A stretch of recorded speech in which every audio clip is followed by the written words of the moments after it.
বেশ কিছুদিন থেকে একটা প্রশ্নের সম্মুখীন হচ্ছি, সেটা হলো অ্যাডভান্স কেন করতে হবে অর্ডারটা কনফার্ম করতে? আপনি তো আগে অ্যাডভান্স নিতেন না আপু? হ্যাঁ, আমি আগে অ্যাডভান্স নিতাম না, এখন অ্যাডভান্স নিয়ে থাকি। তার কারণ হচ্ছে ক্লায়েন্ট অর্ডার করার পরে কেকটা অনেক সময় রেডি হওয়ার পরেই অর্ডারটা ক্যান্সেল করে দেয়।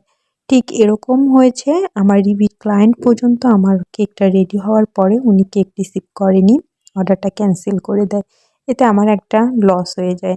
যার কারণে আমি ঠিক করেছি এখন থেকে রিপিট ক্লায়েন্ট হোক বা নতুন ক্লায়েন্ট যারাই কেক অর্ডার করবে অবশ্যই অ্যাডভান্স করে অর্ডারটা কনফার্ম করতে হবে। আর আমার আজকের এই কেকটার অর্ডার ছিল আমার রিপিট একজন ক্লায়েন্টের। উনি আমার কাছে অনেকবার কেক অর্ডার করেছিল, সেই সাথে উনি আমার মেলাতে এসেও কেক টেস্ট করেছে, আলহামদুলিল্লাহ।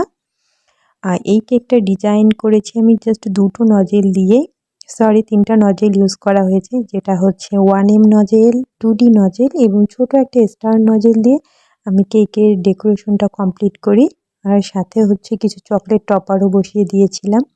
ক্লায়েন্টের ডিমান্ডই ছিল যাতে আমি চকলেট টপার দিয়ে দিই। উনি যেভাবে বলেছেন ঠিক সেভাবে কেকটা রেডি করি। আপনারা এইরকম কেকগুলো পেতে আমাদের পেজে অবশ্যই ইনবক্স করবেন। আল্লাহ হাফেজ।